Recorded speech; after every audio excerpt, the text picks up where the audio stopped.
Today, is Australia approaching terminal decline?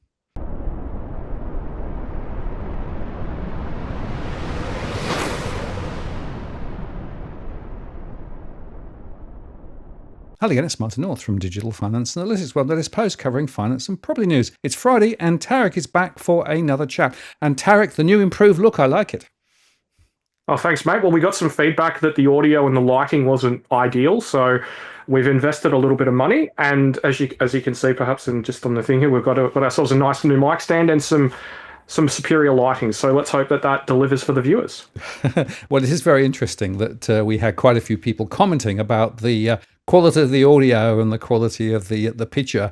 I have to say also, Tarek, though, we did have a lot of people talking about the quality of the content, which of course is the most critical thing, particularly now. We do seem to be in a bit of a doom loop, spiral down. And you know, just to sort of encapsulate it briefly, inflation isn't still where it should be. We have the concern about long-term interest rates. We have the fact that the government is borrowing more and more and more. And of course, as they borrow more, that puts rates up, that puts more pressure on the government to borrow more, that puts more pressure on rates, that puts pressure on households. So you sort of can see this thing going round and round and round. It's like water going down the plug hole. And of course, we have a lot more people being tipped into the sink as well, you know, particularly from migration, going down the plug hole too. So I've got this picture that's going round and round and round and round and going... Well, I guess the thing is at least as long as we're going round and round, we're at least getting a little bit of a different scenery. But it's rather interesting just to see just how exactly things are going, because I think that the government and perhaps even the RBA would like to, you know, to focus on those headline figures, and they're really just not that impressive when you start breaking it down into per capita terms. And we'll get this to this later in the show, but I think even when you sort of take an even deeper, more granular look at things, that even at an aggregate average level, things are not going swimmingly. And I think as well is that as you've mentioned on, you know, more than a few occasions, there's also that split between those households who are doing very well and those households that are not. Yeah, I do think the problem we have is that the generalization that we get, and we had it from Michelle Bullock over in Perth earlier in the week when she was talking about, well, you know, the wealth effect's bubbling up because house prices are going up and, you know, incomes are rising. And so, blah, blah. And then she, oh, hang on a moment, though, inflation looks a bit sticky and maybe we won't need to actually cut rates as much as people were thinking. And I'm thinking, yeah, but it's not actually the average. You know, it's like the old joke. I may have told this before. I was listening to the old chair of APRA years ago, and he was talking about the fact that there were a couple of people in a boat, right? One was an economist, and there were a couple of others who were actually, I think, physicists, right? And they were actually duck shooting, right? And so the idea here is that one of them was firing at the duck and sort of missed the duck because it went ahead of the duck, right? Another one fired and went behind the duck. And the economist said, well, on average, the duck is dead. Yeah. Bullseye. Exactly. And that's the problem, really. So the averages mask. And then when you actually look in detail, and, you know, you've done a great amount of work recently on the working population versus non-working population and the distribution, well, I'm sure we'll get into some of that. And I, of course, go into a lot of granularity about households, those who are borrowing, those who are renting, those who are not. And the problem is that the mean distribution is all over the place. And so we have some households who are doing well and whose income is growing. And, you know, they're saying, well, what's the problem? You know, everything looks great. But when you look at it from a numbers perspective, and then you look at it from a distributional perspective, there are so many people who are really up against it. And then if you actually overlay, for example, generational momentum, so younger people in particular seem to be being taken to the cleaners left, right, and center. That the top level narrative that we're getting from the RBA and from the government just doesn't cut the mustard. No, and I think that one of the interesting things about this is that it's not just the top level narrative. Like even if you go to per capita, even if you go to per working age population, now don't get me wrong, those metrics are better than the headline ones because it does give you that extra, you know, layer of complexity. But that still misses a great deal in the distribution as you're talking about, because there are those households, particularly older households, who are doing a lot better in relative terms than the older households who came before them, and that is playing a role, pushing up overall incomes, pushing up even, say, for example, living standards. Like, living standards are, for all intents and purposes, expressed as real household disposable income per capita.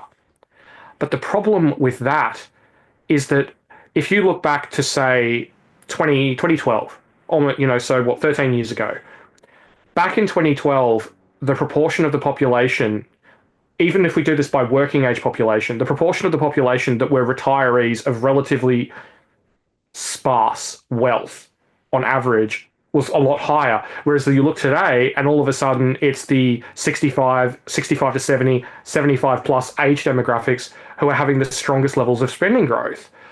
So we've seen that big compositional change, but that isn't picked up. That's not picked up in the headline figures. It's not even picked up in these other figures. It's only picked up in the granular stuff. So you can actually look at things and go, well, we've gone nowhere, and maybe going nowhere is not so bad. But what it masks is one set of households getting ahead and another set of households falling behind. Yeah, and then there are two other factors, of course, in here. One is that the government debt as a proportion of GDP is continuing to rise and is projected to rise further.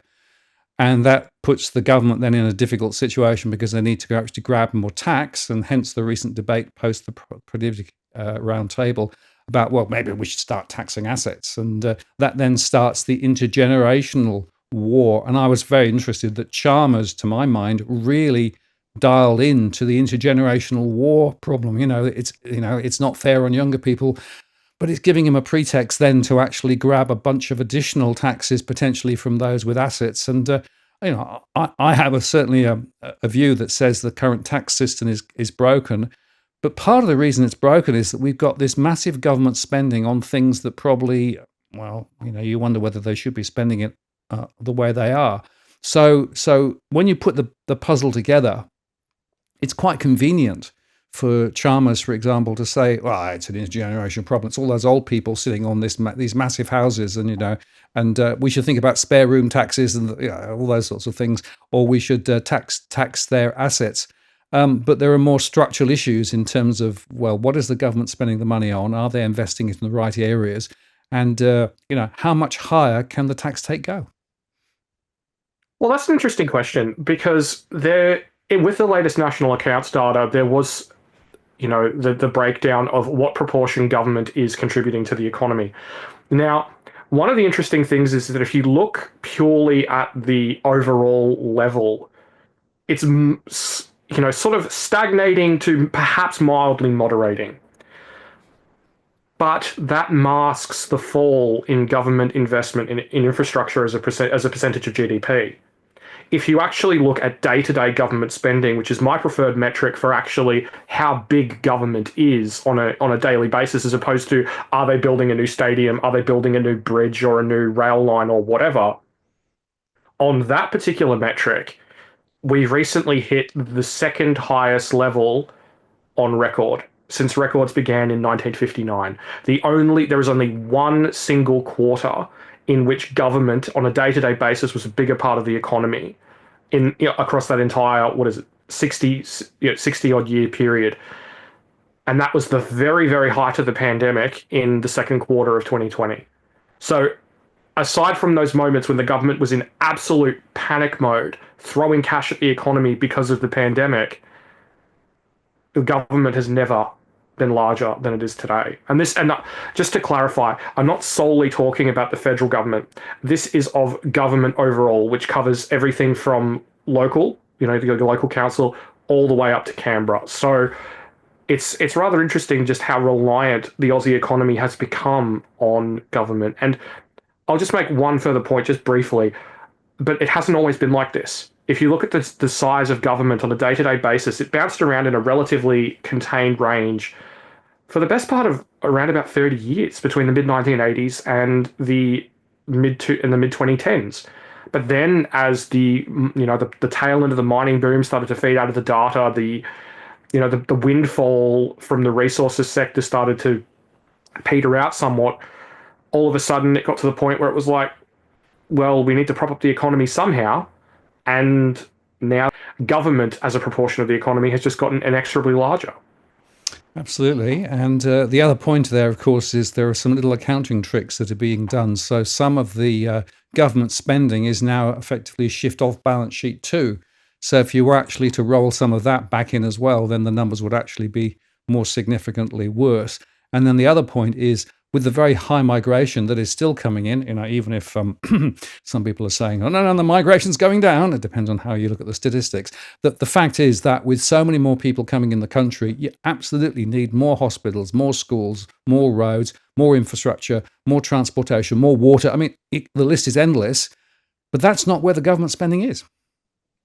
No, no. And I think it's really something just looking not only at the size of government investment in infrastructure, because one of the issues is that when you go back, sort of all the way to the start of this data set, all the way back to the late 1950s, there were government-owned corporations, public corporations that were used as vehicles to build a lot of this infrastructure, which was, obviously later sold off. But if you go back and you look at the proportion of GDP dedicated by government and publicly owned corporations to infrastructure, to fixed asset investment more broadly, it's almost double. It was almost double back in the 70s and the very early 1980s as what it is today, as a proportion of GDP. And you think about it and you go, that's crazy. How is it that we're running this huge migration intake? Some of the largest, even if you do it on percentage numbers, not nominally, some of the largest growth in the working age population in history through migration. Yet the investment in an infrastructure is a fraction of the proportion of GDP as it was when the population was growing by a much slower clip back in the 1970s, back in the 1980s. And at that point, for the most part, it was overwhelmingly driven by people having children. They don't need a house straight away. They don't need a school straight away. They don't need a road straight away. You've got years to plan for that, depending on what particular infrastructure class you're talking about. Yet, for some reason, here we are continuing to underspend on infrastructure. But it is worth noting, just a little secret, it makes the budget look really good. So we have to measure everything by, making the budget look good, GDP, I suppose. And the latest number, well, it did have a little uptick on some measures, although when you drill down, you sort of scratch your head thinking, not quite as good as perhaps you might think. But it does show you that we are actually in a very difficult situation. Now, I have to say, most Western economies seem to be in a somewhat similar situation. The UK is no better, in some ways perhaps worse. But I would actually make the point that the proportion of debt and debt servicing is relatively high in Australia, despite what people say about the debt to GDP ratio. And that's partly because the interest rates that the bonds demand in Australia have always been higher. So that means that effectively that it costs us more to service our international debt compared with some other countries. I think that there's also just an important point here in Australia. A lot of emphasis is placed on the level of federal debt. And that's understandable because that's generally what's compared across various different countries. But given the division of responsibilities here in Australia, the states are the ones who have to generally manage the roads, manage the hospitals, manage the schools, you name it. They are the provider of a lot of services. But by the same token, unlike a lot of states, say, for example, in the US, that are able to levy their own taxes, their own, income taxes, I should say, or sales taxes for that matter. In Australia, there's the GST, which then gets divvied up amongst the states, but is done at a federal level, but there's no income tax. So if the states find themselves in fiscal trouble, say, for example, Victoria, they lack the revenue base to be able to easily dig themselves out of that hole simply just by imposing a greater degree of income tax, for example, if they were a US state. So what we really need to be looking at is the fiscal path of the states, because at the end of the day, the federal government is underwriting that debt, and it's not. I very much doubt that if Jacinta Allen's Victoria somehow gets itself into even deeper difficulty and defaults on its debt, well, gets close to defaulting on its debt, I should say, Anthony Albanese isn't going to turn around and then bail Victoria out. So I think that there really needs to be that focus on state level debt as well as federal debt to really get a good picture as to what Australia's government debt load actually looks like. And just one brief other point.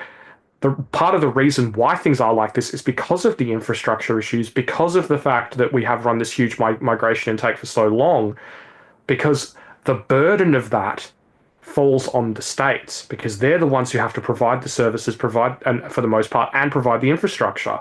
Whereas the federal government just says, "Thank you very much. I will take that extra tax revenue. That will look very, very nice on the federal budget balance sheet." Absolutely. And of course, some of the things that we're touching on, well, I mean, could be seen to be verging on disinformation or some such. And, could we be talking about this stuff in the future, or will we be accused of all sorts of things, or, social media accounts shut down? There seems to be a very important trend here for governments not to want to talk about these things or charge for FOIs. And, rather than actually want to talk about the really important things, just paint it over and say, no, nothing to see here. It's all right, mate. We'll find a way. We'll be, coming live from some random developing country somewhere, and all the viewers who are able to penetrate the Great Wall of Australian internet security can all watch along and with us and still stay informed. Absolutely. Now you put some charts together, so we better get into them. So, wonderful, wonderful cartoon again. Is this New Zealand or Australia? I think it's about the world, mate. There's a whole lot of I don't know going around at the moment. Absolutely right. Yeah, bah. All right. As usual, the charts will be available at bernardeconomics.com. Martin will place a link in the description down below, and we'll get right into it. And I will just mention, if you would like to see some of the clips from today's show, and also just in future, they are available on my YouTube channel, and there'll be a link in the description for that as well. Now, for the longest time, real household disposable income per capita has been the metric for measuring living standards. And I got to thinking, does that make sense? Does it actually add up when you think about the changes to the composition of the population over time? Because children, for example, 15 or 20 years ago made up a significantly larger proportion of the population than they do today. And generally speaking, children don't have incomes. And if they do have an income, it's relatively minimal. So what I've done here is I've taken real household disposable income, and instead of dividing it by the total population, I've divided it only by people of working age. Now, what this shows is that basically there is no more disposable income on a per working adult basis today in inflation-adjusted terms than there was in 2012. Now, it's also here that another distinction needs to be made. Over time, real household disposable income should, in an economy like Australia's, rise. Because technically speaking, the population is getting older, and the population, generally speaking, is getting better educated. And as the population ages up to a certain point, the median worker is closer to their peak earnings than they were.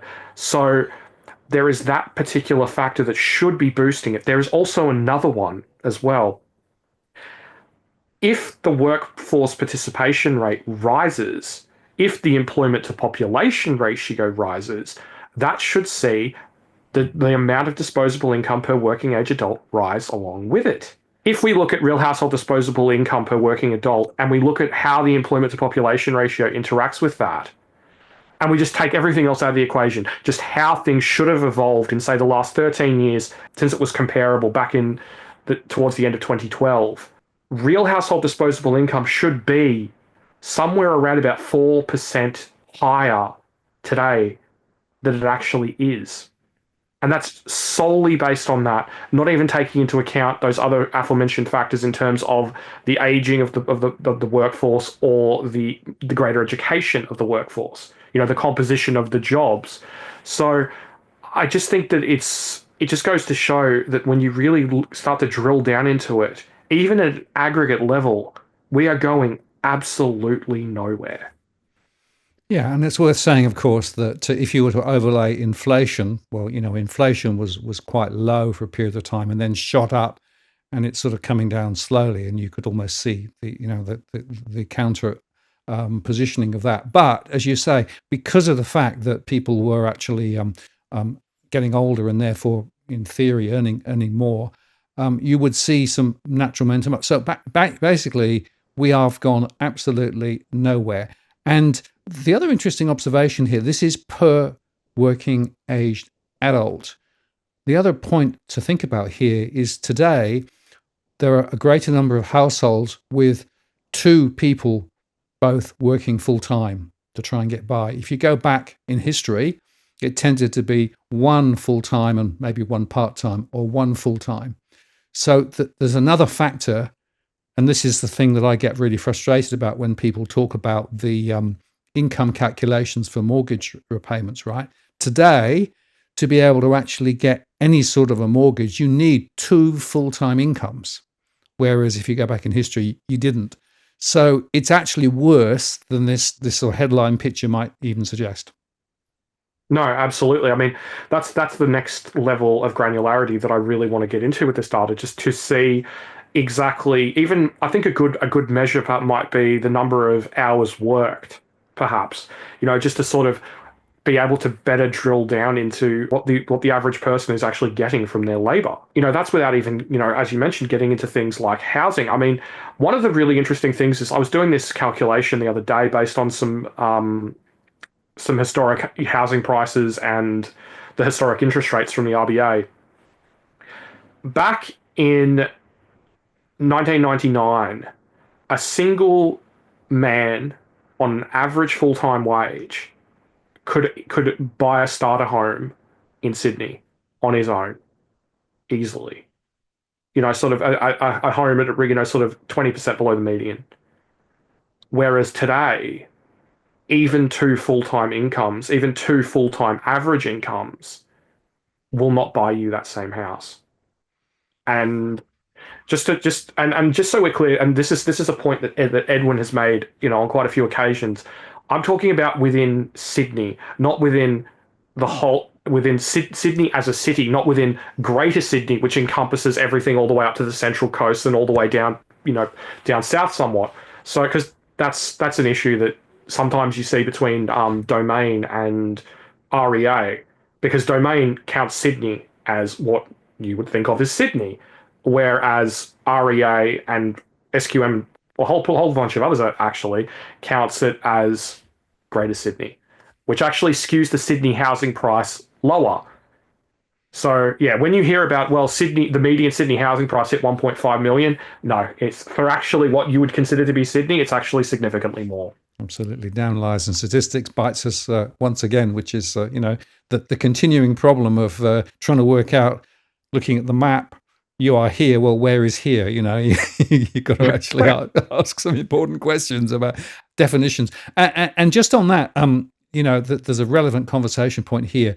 We had some household data from the ABS yesterday, and this is based on transaction data from the banks, from supermarkets, and from new car sales.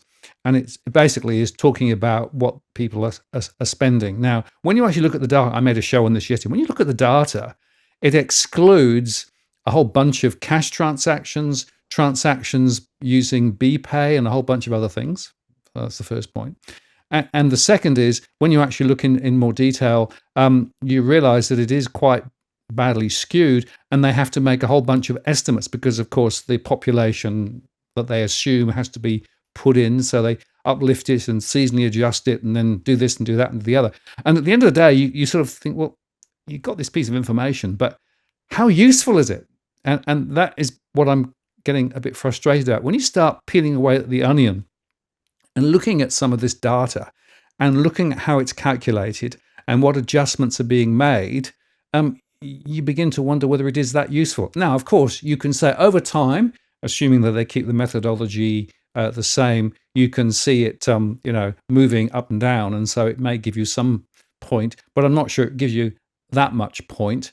And it comes back to how good are the statistics that actually are driving a lot of the conversations and a lot of the decisions that people are trying to take at the moment.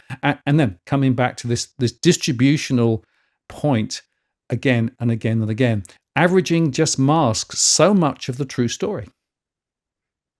Yeah, it does. And I think that's a huge, huge problem because we just don't have the data to be able to actually really say what's going on in the now. I mean, even at a more, just if you want data at a granular level here in Australia, you're waiting the best part of at least a year to 18 months to actually get your hands on it. Like what's actually going on within a demographic, for example. And I think that's one of the reasons why I get a bit frustrated sometimes because I look at the data, say, from CBA, right? They've got data breaking down spending by age demographic, for example. Like it's one of my sort of, favorite data sets of the moment. Yet we don't have anything comparable from the ABS. If you want anything comparable at that level of granularity from the ABS, you're talking like 3 or 4 years, something from 3 or 4 years ago. And, 3 years ago. And how can you govern like that? How can, but by the same token, there's even issues with, say, for example, with rents, right? Now, there's what your data says, there's what SQM's data says, there's what CBA's data says, and they all sing a fairly similar song. But, there's a little bit, the keys are a little bit different here and there, but for the most part, it's a similar trend. But then you look at the government data, the ABS data, and you just go, and people just go, that's not representative of what I'm seeing at all. And there's the explanation of, oh well, it's because it's not asking rents. Well, your data's not asking rents either. Your data's payable rents. CBA's data's payable rents, but it's still off in a completely different galaxy. Although, I guess there is the fact that if magically the CPI reflected your data or CBA's data in the CPI, we wouldn't be getting rate cuts. Well, that's true. And it does actually come back to what assumptions are being made. Remember that the CBA data is, the transaction data going through the accounts when they can see it. Now, if you pay for something in cash, that's not included. Or if you pay your rent by BPay for any reason, that wouldn't necessarily be included either. So again, my point is that even this sort of granular data that people claim to be available is partial at best anyway. So it's almost, I think, that this information is being produced by the banks and other people, and it always seems to me to be spun in a way to say everything's fine, everything's good, keep borrowing. We want to be able to lend more, so we need to actually bolster the confidence of people, and the best way we can do that is to spin positive. The RBA does the same. They spin positive too. Politicians spin positive. But there is this massive disruption between what the official story is, whether it's from the banks or whether it's from the RBA or politicians, and what people are actually experiencing on the ground. Now, in my surveys, that's where I get quite granular information, and I do see this difference coming through. And it's interesting to note that the Roy Morgan confidence information, which comes out quite regularly, although it's moved up very slightly, is still way down from where it was 5 years ago. And yet now people have sort of normalized that and saying, oh, it's an improvement. An improvement from a very low base to a low base. So there is a real problem here. And I come back sometimes to what are the interests behind the data that's being produced. And, just coming back to the ABS and the migration statistics, of course, we had the shebang a couple of weeks ago when the people coming in, people coming out of the country was published, and we all said, "Oh, that looks a bit off, looked a bit high." And then, of course, the ABS came out and said, "Oh, we can't use that for any migration calculations," despite the fact that, of course, other parts of government said, this is quite a good early indication of what the migration statistics ultimately will say. And then we had the Media Watch stoush, where Media Watch said, and they managed to find an expert who was claiming that migration was falling dramatically. And you sort of think, well, hang on a moment. What is the real story? What's the real agenda? Well, it's funny you should mention that because that's part of our next slide, actually. Now, in the national accounts, every quarter, there is the level of GDP and the level of GDP per capita. And from that, through some rather basic maths, you can determine the implied population. And what I've done here is this is a 6-month rolling level of population growth since the borders reopened. What this shows is that population growth peaked late in 2023 and has declined until the end of 2024, which is similar to what you see in the net overseas migration data. You saw it moderate and fall into the end of 2024. But what we've seen in the first 2 quarters of this year in the national accounts is population growth has once again reaccelerated, which is also what we've seen in the net long-term and permanent arrivals data. Now, it's here that some qualifiers need to be added. This is prone to revisions, so it's prone to be changed and revised at a later date. But if we purely take it at face value, we are seeing population growth reaccelerate. Now, this has also been reflected in vacancy rates, both in the CoreLogic and SQM data. It's also been reflected in a rise on a seasonally adjusted basis in rents. So I think there's a fairly robust argument to be made that population growth is once again reaccelerating.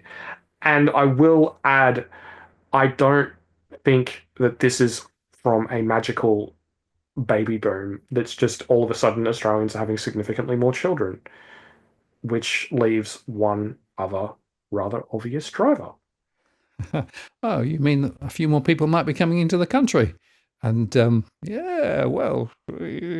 might be a bit of a surprise. Now, of course, the government argues that, that boom that we saw earlier on was just a catch-up from, because during COVID, nobody came in. So, of course, you allowed more people to come in post-COVID to catch up. But if you actually do a bit of a sort of an extension of the long-term trends, the catch-up happened very, very quickly, and it's still well above where it would be just to catch up. So there is clear strategic intent here to actually keep migration strong. Now, I did a show the other day highlighting the fact that if you go and look at some of the UN documentation, there was a report, I think, published in the year 2000, talking about the fact that migration was going to be a very critical element to maintain the state of economies around the world, particularly Western economies, because the birth rate is so low and dropping. The birth rate in Australia is much lower than it used to be. The birth rate in some other countries like Korea is through the floor. So they were almost arguing that migration was effectively part of the secret sauce of how to keep an economy going. That was written as early as the year 2000 and then revised in 2020. So that there's an interesting sort of thought process there that migration good because it actually helps to keep the economy on kilter, particularly with low birth rates. But then when you actually think about it in more detail, only, and this is what the report actually said, only if you plan for the significant investment in infrastructure that's going to be required in parallel to be able to make it work.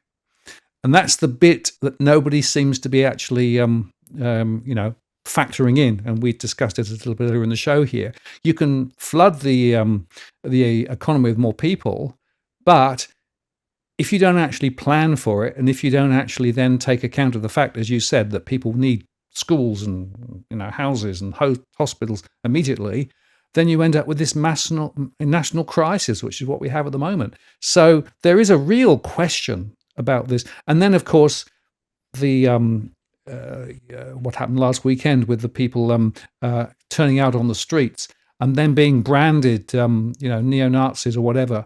There's something more going on than just a few people saying we don't like the current government. There is a bigger question that many people have about this story about migration and the implication for ordinary Australians off the back of it. And that again has been downplayed by the government, and I think that's a bit foolish of them.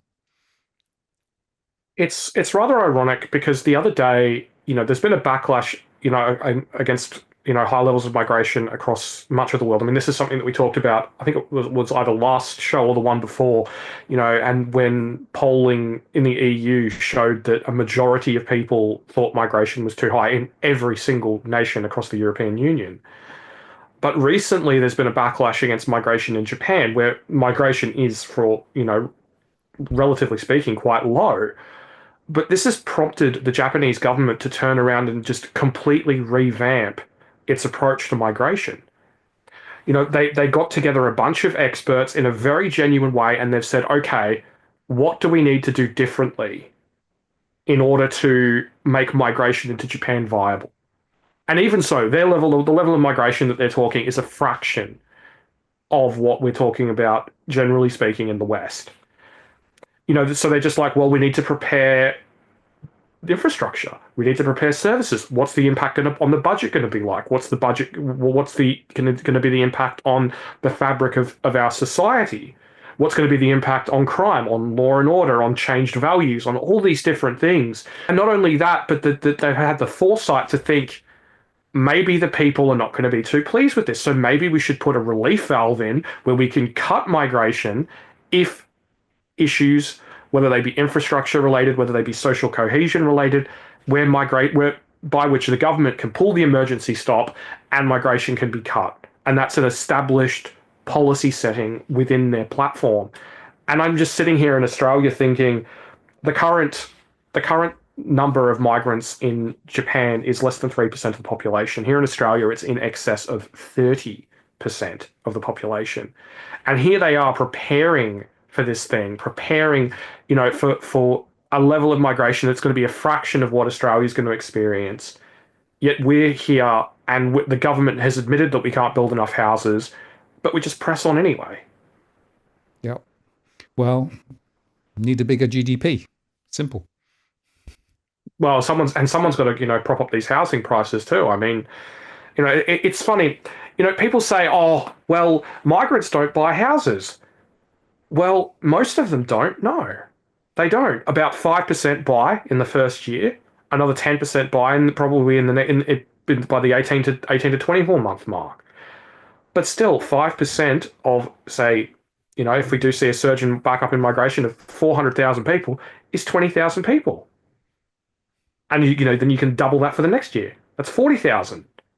That's a lot of homes that people need to buy. And not only that, but then the rest of the migrants that do arrive will then purchase houses at a later date with lagged demand. So, for example, the migrants who arrived prior to the pandemic, then most of them will now be moving towards that time where the median migrant is about to buy a house, which is adding to demand right here, right now.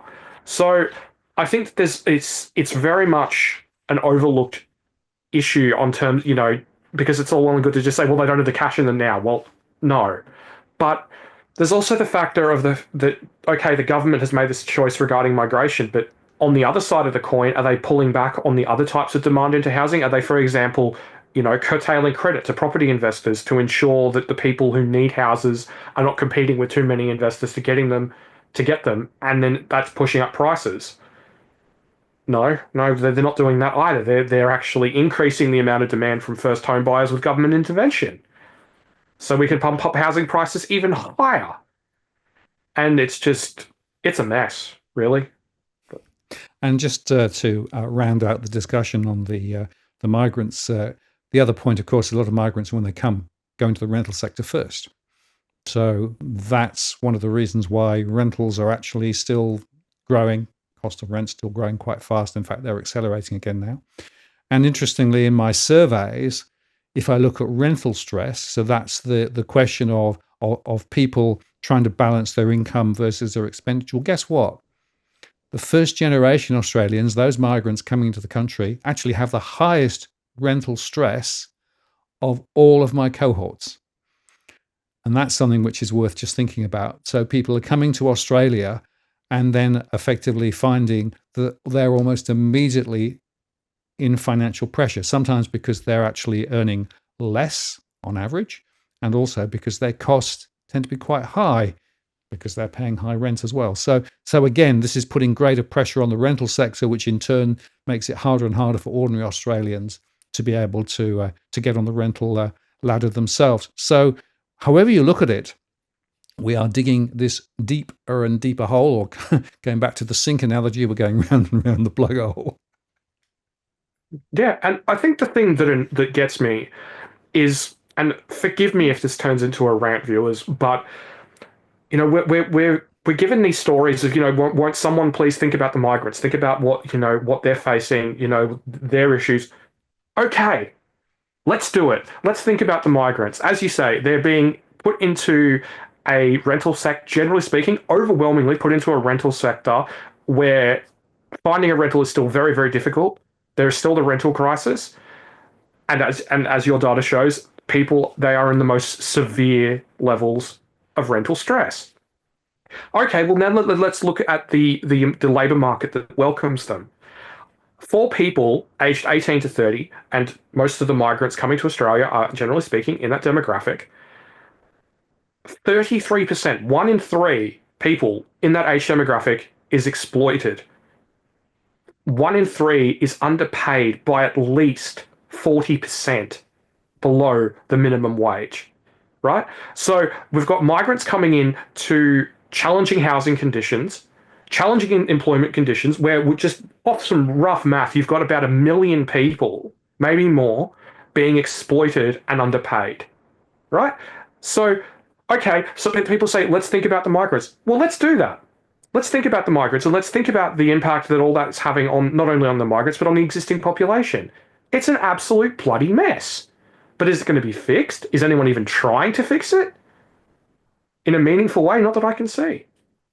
Actually, nobody even wants to really talk about it. And that's, as soon as you start raising these sorts of issues, then you're basically accused of being anti-migration or worse, or, bucketed in with the small proportion of those people at the weekend, the protesters who are actually driving other agendas and other issues. And so they try to cover it up and say, oh, no, that's not how you should think about it. You should think about it this way. We've always been a country that accepts high numbers of people coming into the country. We've always done this, we've always done that. But then you go back and look at the 50s and the 60s and look at the social programs and the economic programs that were there to support the high levels of migration into Australia, building houses and everything else. And you compare that with what we've got now. We've still got the numbers of people coming in, but there is no means of visible or invisible support. And no surprise that, of course, the people who are in the country are saying, well, hang on a moment, this doesn't seem very fair because it's harder and harder for me as a young person in Australia trying to form a family or buy a home or get somewhere to rent. I'm just competing more and more with a whole bunch of other people. And that's why you start seeing this social fragmentation. And, the latest crime stats in Victoria are a bit of an object lesson in what happens when this all goes wrong. I think the problem is that a lot of the narratives surrounding migration basically rest on, if I'm going to be charitable, I'm going to call them myths. If I'm not going to be charitable, I'd call them something else, but that's for another day. Because the issue is, say, for example, the idea is migrants build houses. Now, back in the day, they did. Absolutely, they built houses, they built infrastructure. There were times in the late 1940s and early 1950s where some academic estimates put the number of tradesmen at roughly 1 in 4 migrants. So, you could very quickly, with that number of people, build a whole heap of houses, and that's exactly what we did. Like people, like my dad. He got here, on just before the end of the week, and on Monday he started working on building a new hospital in Melbourne. And that's the way it worked back in the day. But in this day and age, it's not like that anymore. The migrants are significantly less likely to work at the coalface in a trade than the average Australian. Although I will note that there is actually a group of migrant that is more likely to work in a trade. Now, you'd think, Well, that'd be skilled migrants, right? No, no. Skilled migrants are significantly less likely to work in a trade. It's refugees. Refugees are significantly more likely than migrants to work in a trade, and they're significantly more likely than the rest of the population to work in a trade. So if you look at that, I just think that's rather ironic that the people who are chosen for their status, as a refugee for a humanitarian reason, are the ones who are actually more likely to provide the labor on the work sites to build our homes and to build our infrastructure than those actually chosen for their skills. And I just think that just absolutely blows to bits any ideas of this, this idea that migration is positive for home building, because it's not. It's a net negative for home building. It shouldn't be, but that's just unfortunately the way it is. Well, you might even want to draw a long bow and suggest that maybe the quality of the construction that we've currently got at the moment has something to do with the workers who are currently employed in the construction industry. I say this as someone who used to work as a labourer. There's plenty of useless people, just in general. I think I've seen some horrible, horrible crap over the years. I mean, I used to do some work with a bloke whose job was literally just to go around and clean up other people's messes, and there's been no shortage of that for a long, long time. And I think part of the problem is because there is such huge demand for tradies at the coalface. Yep. There's these people who are absolutely awful at their jobs, who make these mistakes that in any other profession would see them turfed out, never to work again, who then just turn up for work again on a Monday. I realize that, that may seem shocking to some people who haven't worked in a trade or worked around a building site, but that's unfortunately just the way it is. And, all you got to do is go on the Site Inspections YouTube channel and you can see what absolutely stellar work some of the tradesmen are putting out. And I will say, though, there are a lot of brilliant tradies out there, but unfortunately there are some who are just subpar, who give the good ones a bad name. Absolutely, yes. Well, not all of the traders are in the same bucket, but there are some significant issues in a lot of the construction that's done, which of course is very costly down the track and takes a lot longer to fix than people would expect to. So again, it's part of this tapestry of issues, and of course we've had self-certification as the government pulls the horns in and say we don't want to actually be responsible for a lot of the quality control mechanisms we used to have, and then of course we've got in New South Wales roughly half of the high-rise construction has issues. So yeah, it's all connected, unfortunately. Now, I have a love-hate relationship with this chart because on one hand, it is very revealing. It's a very important chart because it shows what the National Housing Supply and Affordability Council thinks is going to happen with rental growth and rental vacancies. Now, just for a bit of background, the National Housing Supply and Affordability Council is a federal government agency. So it's worth, sort of putting a little bit of stock in what they're saying here. And what they're saying is that rents, even as measured by the CPI, are going to remain significantly above the RBA's inflation target band, even the top end of it, all the way out until the middle of 2029. And also that rental vacancy rates are not going to normalize basically this decade. And it's also worth noting that this report doesn't take into account the recent deterioration in rental vacancy rates. So, nor does it take into account the impact of the potential reacceleration in rents that some have mentioned in their recent commentary from property experts. So, it's basically, to me, this is a giant white flag from the government of we've failed and we're going to keep on failing on the issue of rentals and the issue of housing. It should be a national scandal, but it's not. I don't think I've seen much reporting of this bit of news anywhere, actually, if I think about it, over the last few weeks.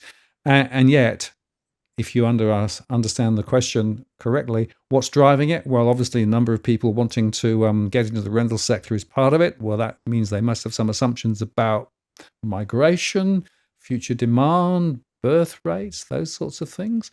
And they must also have some sort of view as to the supply of rental properties.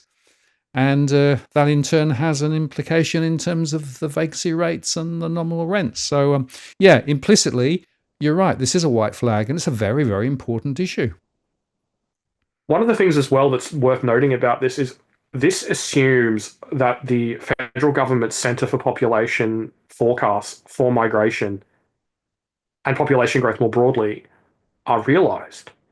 Now, if you look, past the current financial year and further into the future, they estimate that migration is going to fall to 235,000.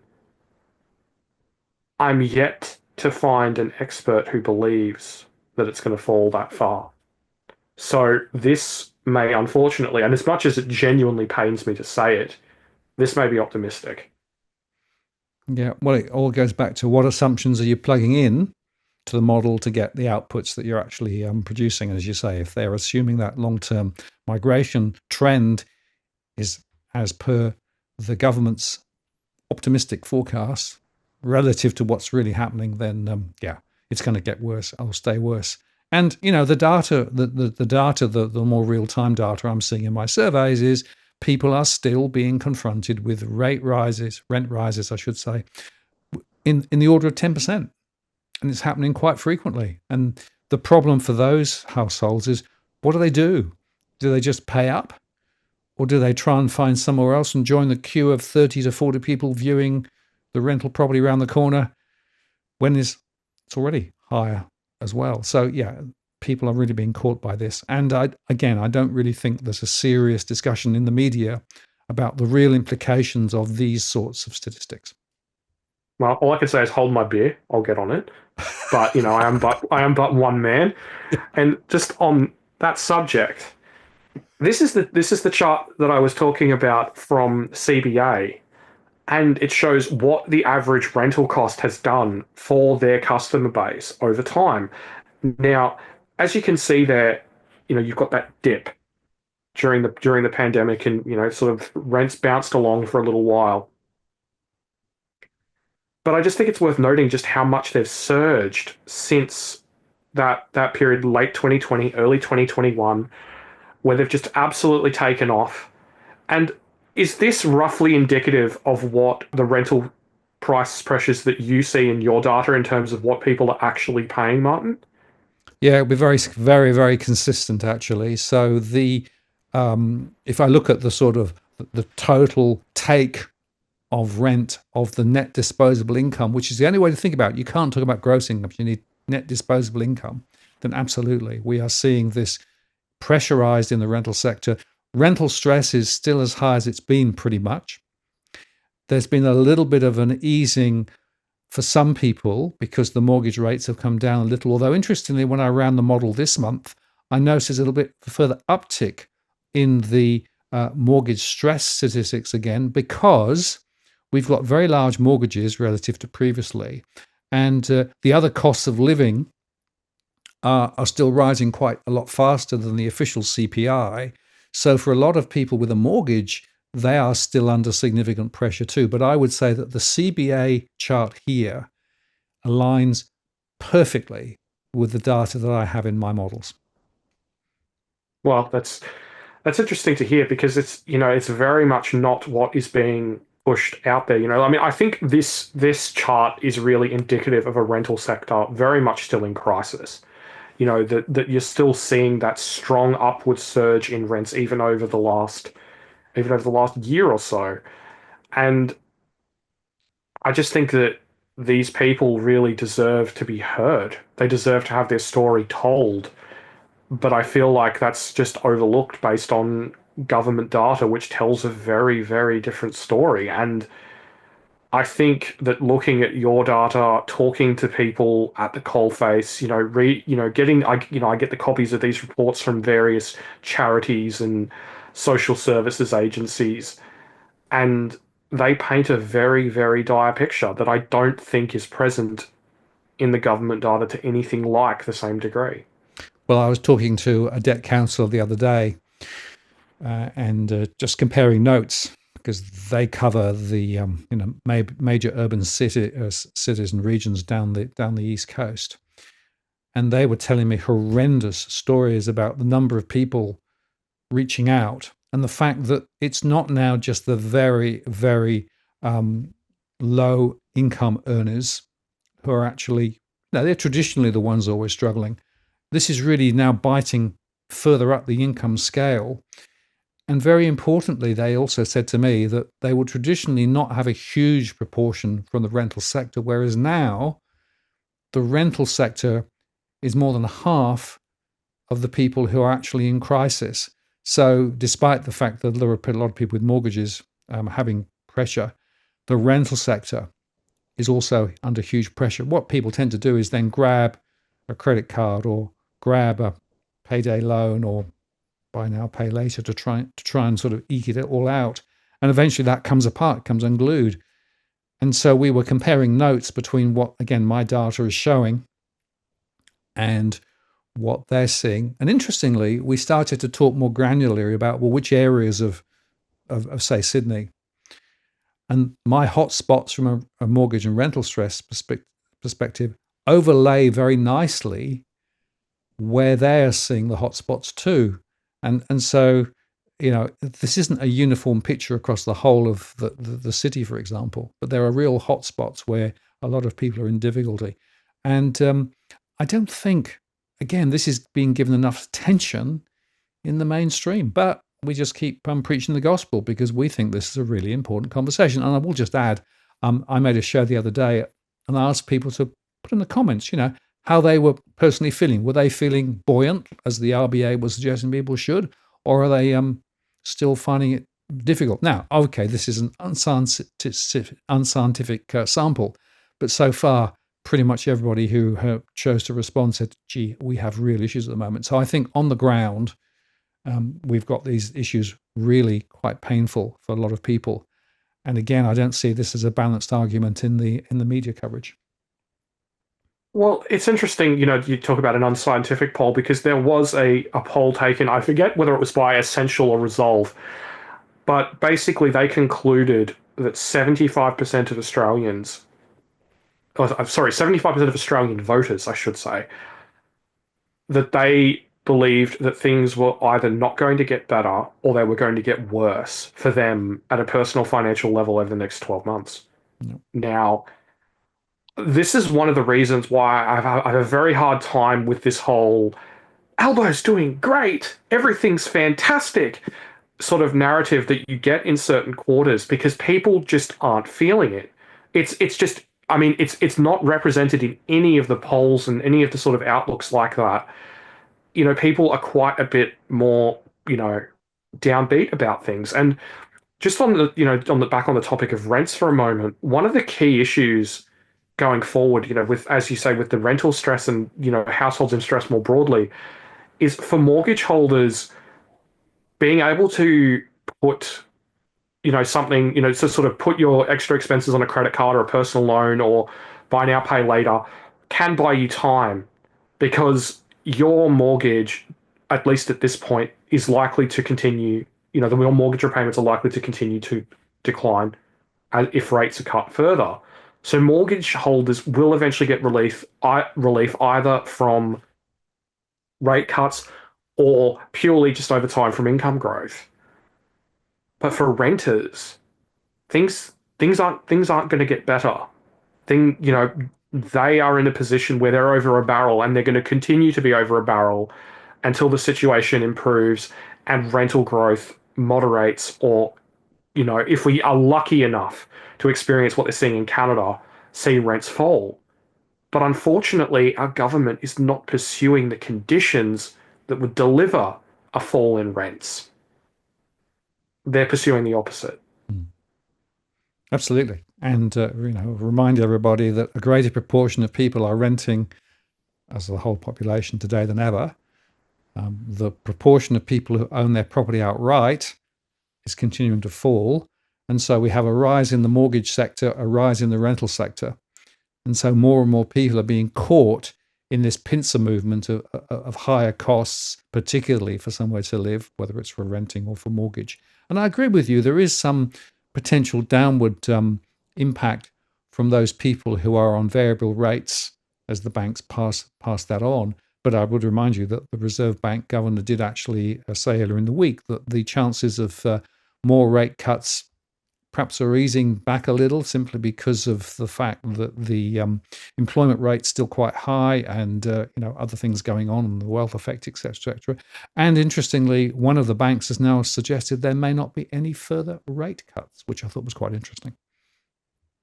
I'm in two minds about this one because you can see where there are sufficient green shoots and certainly inflationary pressures that could derail further rate cuts. But I was going through the labor account data today, and that makes me quite a bit more concerned about the future of the labor market. Now, in terms of hours worked, which I think is probably one of the better indicators for labor market data, especially from the labor account, because it is a much more solid representation of what's actually happening on the ground. There there are fewer hours worked in the market sectors of the economy, which is every sector of the economy with the exception of government, education, and healthcare and social assistance.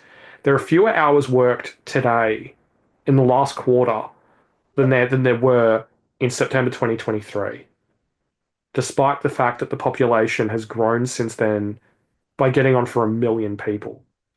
That is a truly astounding figure. Like, how is it that there isn't, in aggregate, another plumber doing an extra hour, and another fast food worker doing an extra hour? That in aggregate, we're still backwards compared with where we were almost 2 years ago. That to me is a truly striking statistic. And if you look at the numbers, we've only added something like, I think it was around about 80,000 jobs in the last 9 months, despite the fact that we've added over 300,000 people in terms of the working age population. So I think that we may have a recipe for something akin to stagflation, Mm. where the labor market deteriorates. Well, I don't think it's fair to call it a deterioration too much, because we are still creating jobs, but it's more the fact that the labor market isn't keeping up with immigration. It isn't keeping up with that growth in the labor force. So it's still technically basically stagflation, because you're seeing, potentially an issue with inflation being higher than comfortable, but just the labor market not potentially keeping up. Yeah, and I will just add the other factor, the money supply. If you look at the M2, for example, it's continuing to grow. Now, money supply and inflation tends to be quite well correlated. And so, you would expect potentially to see higher inflation because of the money supply. And the money supply comes, of course, from governments and government borrowing, and also from the bank multiplier as the banks lend more. And of course, as property prices rise, they can lend more, which creates more money in the economy as well. So the money supply issue is also something else to think about. And that's why I think that the stagflationary story you're highlighting is a really valid scenario for people to think about, because stagflation means you actually have an economy that's not growing very strongly, and the latest GDP numbers were pretty weak, and yet the inflation story still is actually quite strong, which then puts a lot more pressure on households, and it's something which is very hard to shake out the system.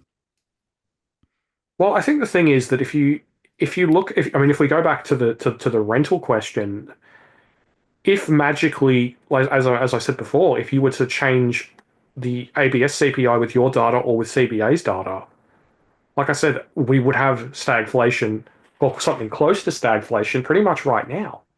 Considering the relative growth in the number of jobs. And if people are wondering exactly how we've seen this huge moderation in employment growth, but not seen a rise in unemployment, it's because what's happening is people are losing second jobs Yeah. right now. And that is masking the deterioration in the labor market. And that can go on for a while. But the question is what happens if we were to see a similar deterioration in the official unemployment figures, and see that deterioration in employment growth? Unemployment could get uncomfortably high, uncomfortably quickly.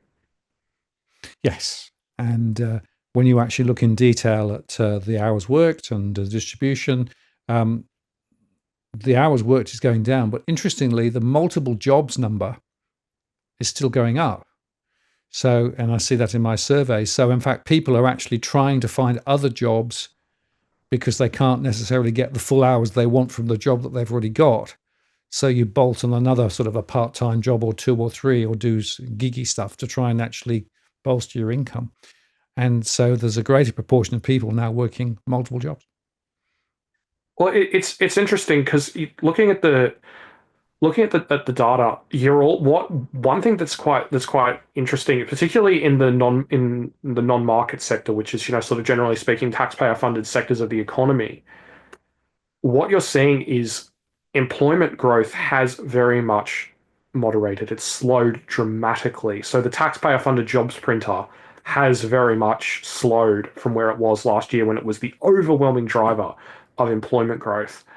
But what we're seeing is that the number of hours worked in those sectors is still growing robustly.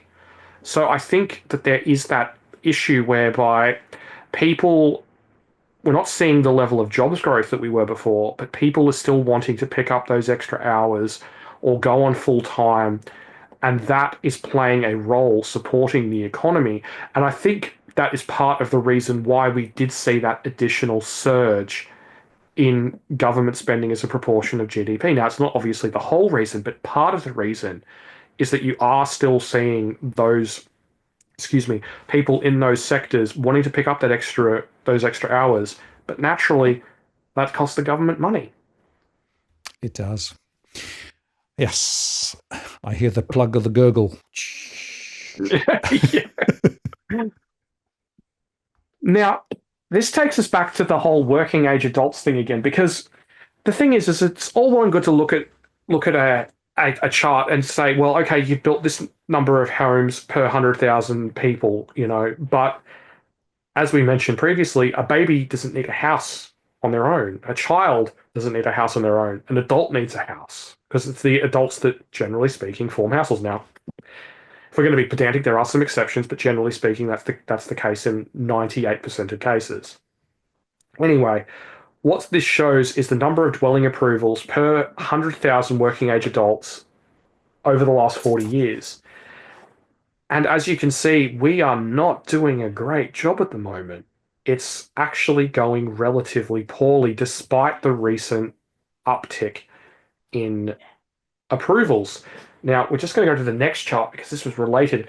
This is the number of actual houses being built. So this is detached homes, which is what the overwhelming majority of Australians ultimately aspire to own. And on that metric, we have more than halved the number of new house approvals per 100,000 working age adults compared with just prior to the 1990s recession. And it's been continuing to trend down with the exception of the surge seen during the pandemic. So I think this just really serves to illustrate just how much we are shifting the demand for housing through migration, through bringing in fully grown adults, compared to if we were growing it pure, if we were growing it from a more normal perspective, from a more normal method, whereby a majority of the growth for new housing demand was coming from children coming of age. So because that's a lot easier to prepare for. Yeah, and it's worth just highlighting, it's not as if we're not building that many houses. If you look at the number of houses actually we build in Australia relative to the population, it's still relatively high compared with many other countries. Yeah, no, absolutely. I mean, Australia still builds more houses per capita than anywhere in the Anglosphere. Very nearly more than anywhere in the world. Sorry, anywhere in the developed world. So it's not that we don't build enough houses. It's just that we grow the population far too quickly for our still juggernaut of a construction sector to help to cope with. I have this Star Trek analogy, Scotty saying, the engines can't take it anymore. I cannot take it no more, Captain. Exactly, yeah. I can't do the accent. That's a bit what it is, isn't it? Yeah, no, it is, and I just think that there isn't really an acceptance of that in, it's always supply, supply, supply, supply, and it's like we're doing brilliantly on supply. Now, Yeah. don't get me wrong, we could be doing a lot better. We have done a lot better historically, but are we doing well compared with our peers? Absolutely. And I think that we just need to just be more real about what actual housing demand actually looks like. Although, to be completely fair, the National Housing Supply and Affordability Council report does I mean, not a great job, but it does a decent job Hmm. of pointing out how much of houses we need. I personally disagree, and I know a few other experts who would disagree too, but it's okay.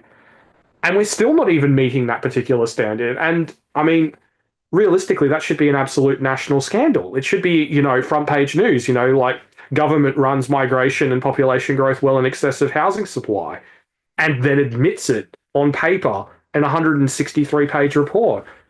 Don't quote me on the exact number of pages, but I think it's about in that particular range. Hmm. No, it's quite a long report. I do read it because it's important. But yeah, again, nobody really wants to talk about it. And the net result, of course, is that there's also this obfuscation here about what somewhere to live is, right? So that's why we've got this high rise story going on at the moment. You've got to actually change the zoning and the planning, and you've got to build up, etc., because that's the only thing that we can build. Costs of actually building an average high rise is quite a lot higher than if you built low rise, by the way.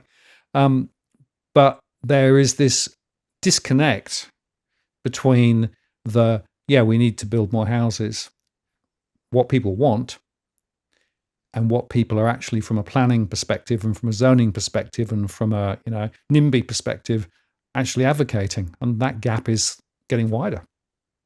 Yeah, no, it's interesting you should mention that because I did an article for my Substack. I'll send you the link on the cost to build a new home in Australia. So either to build a unit or a house since 1984, 1985. And basically what I did is I actually broke it down to the square meter cost because a lot of people say to me, "Oh, well, it's because houses are smaller." Well, wonder no more. We've now got a per square meter cost. And, another thing too that I just think is interesting is a lot of people say, well, houses were smaller back then. They had lesser finishes, etc. But one thing I do think is interesting is that house sizes and house finishes in, say, the year 2000 are not altogether removed from where they are today. Hmm. But the price could scarcely be more different. The price has absolutely skyrocketed per square meter, and it's skyrocketed in real terms far, far more than wages and obviously far more than the CPI because it's inflation adjusted. Yeah. And if you look at the price of apartments, oh boy, sorry, the price of units, that has gone up to an even greater degree. And it costs more to build the average the average unit today than it costs to build the average house, despite the fact that the house is like 60% larger. So I really think that we're in a position where there's no easy answers, and someone in all of this is going to have to eat some very, very challenging times because, well, otherwise the general population are going to be the ones who have to keep eating those challenging times. The other thought is, if you think about the time from I want to build something, through to delivery, including the planning and the build, it's a lot quicker and more compressed to decide to build a standalone house or a semi-detached house relative to the whole process for building a high rise. And that's something else that people need to take account of, right? Because it just takes a lot longer if you're going to have to go down sort of 6 levels into the basement and then build up. It takes a lot longer. Yeah, exactly. And I think part of the well, without this turning into an entirely new video all in and of itself, there's also just the issue of the fact that we don't do developments right anymore. Like, I mean, it'd be a lot better if the government just released land. If whether they owned it, whether it was crown land or whether they purchased it to then release with infrastructure to build on. But instead, you end up with these developers sitting on land banks worth multiple years worth of new house supply, which ends up serving no one, which then gets drip fed onto the market. So, I mean, I think that it's definitely worth considering and debating, like use it or lose it. If it's zoned, if it's approved, then you got to use it. You can't just sit on it and just because at the end of the day, that's contributing to one of the the relative lack of supply. I mean, we have enough supply, but we just don't have enough for the demand that we're placing on it. Absolutely. Well, there's a whole new video there, but we won't go down that rabbit hole. No, Not now. no, only two more charts to go, people. You're doing great.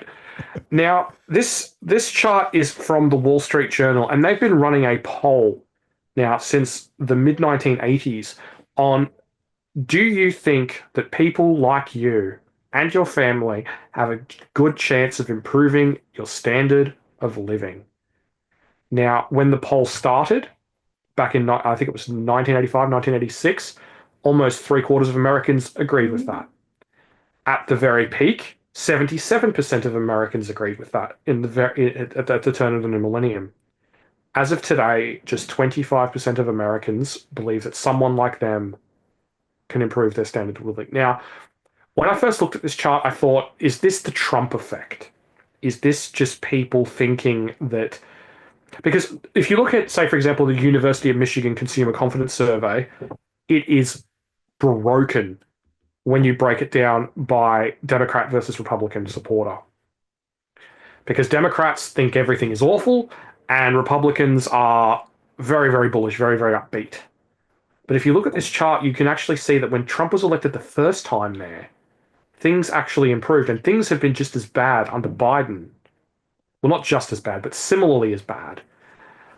So I just think that this paints a very, very negative picture for America at the coalface of just people losing hope in a better tomorrow, losing hope in the American dream, and I think that's going to have some very, very serious social and economic consequences. And to be completely honest with you, I think if we had something similar here in Australia, I think you would see a deterioration in a similar ballpark to what you're seeing here. Perhaps more so in younger demographics, because there's still the everything is awesome, everything is great here that I think is a lot more prevalent than it is in the US.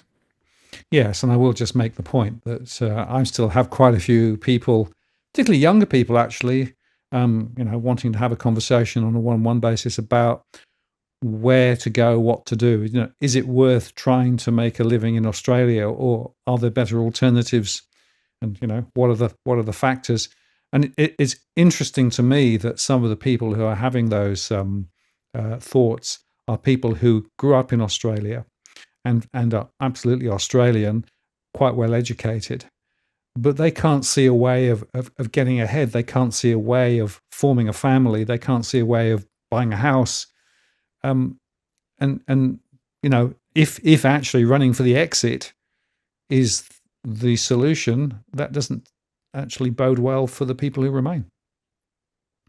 No, it doesn't. And just to sort of quantify that issue, so to speak, PropTrack, REA's data arm puts out a report every year on the proportion, on various percentiles of people by income and what percentile of property by value they can buy. Now, if you go back to the year 2000, which is the end of broad-based housing affordability in Australia, a median earning household could buy the median dwelling. A household in the 80th percentile could buy a house roughly in the 80th. Sorry, a household in the 80th percentile by income could buy a house in the 80th percentile by value.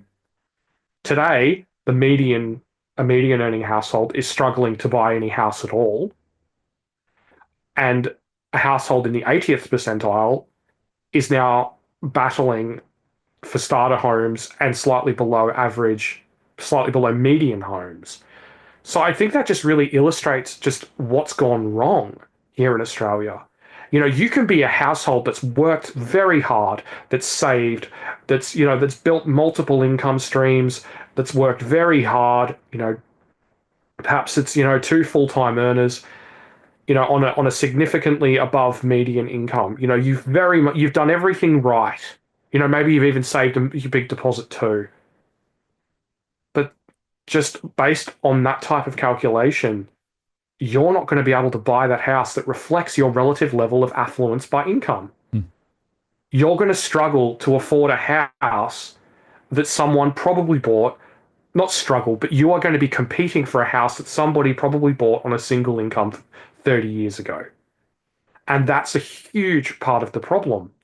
Because if there's no incentive, if there's no way to getting that more affluent life that these people arguably very mumuch deserve and have achieved in terms of their relative incomes, then a lot of people are going to turn around and say, as like the people you've spoken to, what's the point? What do I do? Do I move overseas? Do I work less because I'm never going to be able to afford the things that I want anyway? Do I just pursue experiences and perhaps a lower quality house instead? And these are all very important, social questions, because if hard work is not going to be reflected in your home, then we've got a really big problem, I think. Yes, I agree. And interestingly, and this is not, again, a scientific survey, but over the last little while, I've had a number of conversations with Kiwis who moved from New Zealand to Australia thinking that things will be better in Australia relative to New Zealand. And in each case, they've said to me, it was a mistake, which I think is absolutely fascinating. Well, I think that's part of the thing. Like if you look at net migration flows in and out of New Zealand over time, for the most part, they do in net terms flow into Australia. Yep. But there are those times where things reverse. And I get the impression that if housing affordability doesn't continue to improve in New Zealand, and perhaps the economy starts to recover, whereas ours sort of remains relatively anemic, we could see one of those historic shifts where, everyone goes back to Middle Earth instead. Exactly. Quite a thought. Okay, last chart of the day. This is a chart from Gavical, and it shows the year-on-year change in fixed asset investment. So that's basically, buildings, infrastructure, etc., into manufacturing, infrastructure, and real estate. This is for China, right? Sorry, yeah, this is for China. I should have said that. And basically, as you can see from the chart here, that for the longest time, real estate has played a major role in this particular space. Now, it's also just worth noting that this is of relative growth, but generally speaking, real estate has been the bigger consumer of capital over time. So, but as you can see, since things really started to go south at the start of 2022, real estate has continued to contract and contract and contract. Now, that's obviously no secret. It's been making headlines around the world. But what is interesting is total fixed asset investment is now contracting. Fixed asset investment into infrastructure is now contracting. And manufacturing investment is now also deteriorating towards a contraction, which leaves Australia with a challenging question. If fixed asset investment in China more broadly continues to deteriorate, what is that going to do to iron ore prices and coking coal prices in the long run?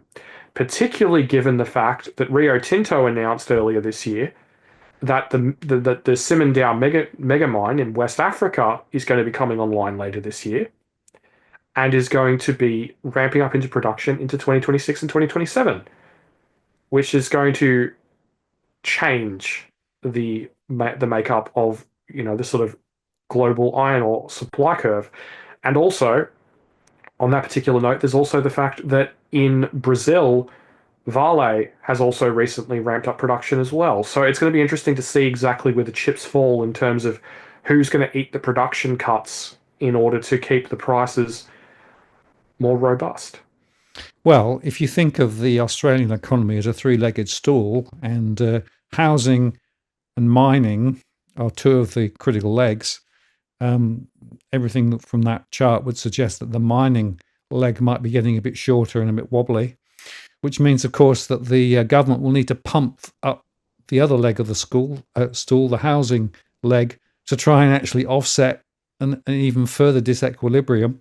The third leg of that stool, by the way, is business investment, which is going down as well. And so private investment in Australia and Australia momentum is also being squeezed. So you end up effectively with housing being the leg of the stool that everybody is betting on. Explains the migration story, and perhaps also explains the growth in credit for housing and all those sorts of things. But it's a very asymmetric, unequal, and wobbly thing on which to build an economy. It is, and it's as you say, it's wobbly, and it is in that, and that makes it very vulnerable. It is vulnerable to a shock in China. It is vulnerable to the government running out of levers to pull to support the economy, particularly given the fact that we've got to the point now where so often in recent years government has been a major driver of growth and a major driver of employment growth. And I think one of the key things as well is that if we do, like, the government is taxing Australians a lot. It is, it is one of the highest levels of taxation in recent times in terms of, the relative size of the tax take. But they can't really keep doing that without it placing a significantly greater drag on the economy, with the exception of, obviously, they're going to keep just bracket creeping and bracket creeping and bracket creeping until kingdom come. But they're running out of sources of revenue in order to be able to keep boosting the economy. So the question then becomes, as you mentioned earlier in the show, Martin, where are they going to get that from? Is it going to be from unrealized gains or superannuation? Is it going to be, is it going to be something more abstract? Is it going to be something like, I doubt it will be the bedroom tax thing, but you never know. Unrealized gains seemed like a pretty dumb idea not that long ago, but here we are. There's all these different things that they could pursue in order to do that. And the question is, what's the low-hanging fruit there?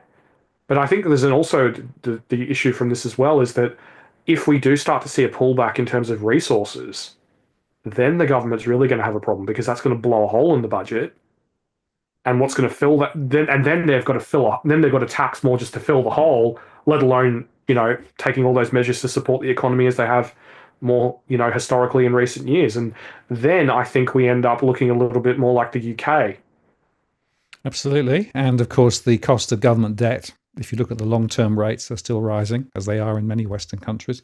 But I've got the obvious solution for government. It's the air tax.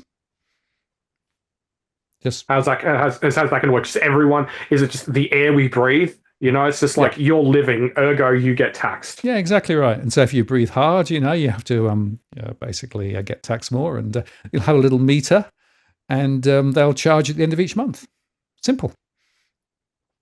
Well, I'm not going to lie, Martin. I think that there are people in government who would really approve of that level of surveillance. Absolutely. You've taken it to the next level. We've got, if you want to go on the internet, you're probably going to have to provide your ID in the not too distant future. That's already pushing that way in Britain. But yeah, just why not just have cameras 24 hours a day, 7 days a week? You could just tax just about everything. You're having a bowl of cornflakes tax. You're driving you're driving your car. You've got a Tesla. That's a rather affluent car. There, you're going to have to pay the Tesla tax. Mm. I really hope we don't end up looking back on this and thinking, haha, it was really, really funny at the time, but now there's just all sorts of other wacky crap that they're coming up with. Well, it comes back to this concept of the subscription economy, right? Basically, what it means is that whatever you do, whether you walk down the street, whether you breathe air, whether you drive your car, whatever you do, they want to clip the ticket on the way through. And unfortunately now the technology is there to enable them to do that. And so whether it's the social media controls, whether it's the banking control, whatever you want to look at, and it's fascinating to me that NAB just announced that they're going to stop issuing debit cards on savings accounts. So, if you want to actually make a transaction now on a savings account at NAB, you're going to need to use a digital device to do it. And so, the digital world that was actually sort of emerging out of all of this enables the subscription tax to be absolutely added to pretty much anything. And that is the problem that I see at the moment, that we are effectively ending up with the government desperate to find more ways to charge us to do more things. And they're going to be able to use technology to do it. And in the process, of course, we lose our freedom and we lose the flexibility that perhaps we've got at the moment. And I guess the question I ask myself is this the sort of future that actually we want to be part of? Or is there an alternative? And I believe there is an alternative. There is an alternative path you could actually go down that would actually take us to a very different future. But we're getting to that decision point, Tarek, where little by little by little by little by little, the way that the government is leading us and the way that the mainstream media seems to be supporting it quite often as well, is into a very dystopian future where everything is charged on the fly.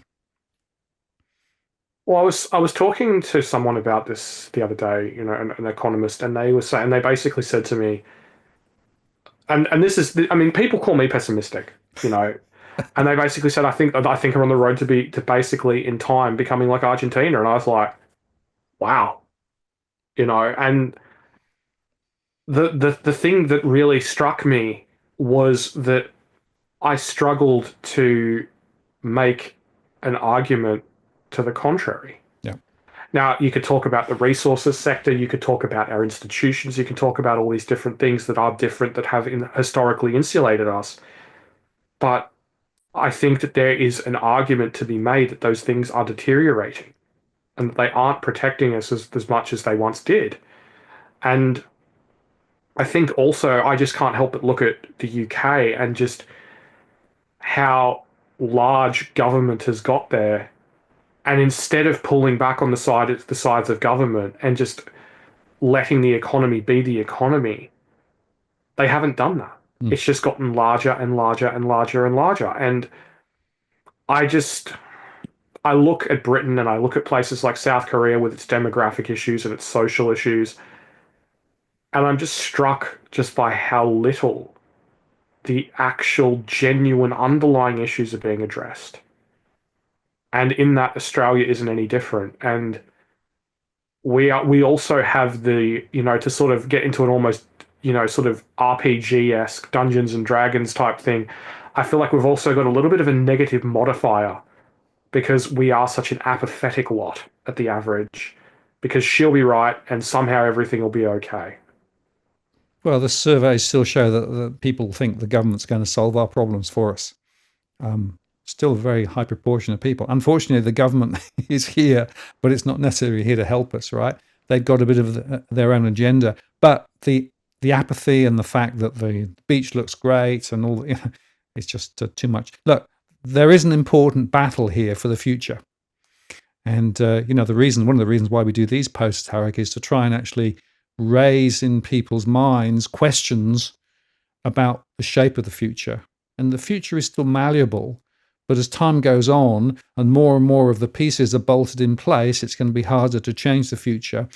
And at the moment, the future that I'm seeing at the moment is economically going down the plug hole, but a society that's controlled, a society that's metered, and a society where freedom actually evaporates. And that's not one that I want to be part of. No, but I think it's also just worth just because I've spoken to quite a few people about this, but I think it's worth just. I'm not going to say being positive because that can be a bit of a furphy at times, but just hold a degree of hope in your heart for a better tomorrow, for a better country. Now, I can't tell you that hope is going to be realized anytime soon, and that things won't get challenging, but that it's at least better to at least hold that idea that things will get better, because that's what you have to do. That's what I've spoken to people who lived behind the Iron Curtain, people who've lived under dictators who've taken away their rights, their ability to express themselves, their ability to do all manner of things.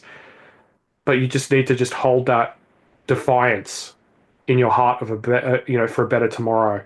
That things will improve, and maybe they won't, but I think it's better to live in the idea that you are working towards that, even in your own little way, than to not have it at all, especially when things do get rather dark.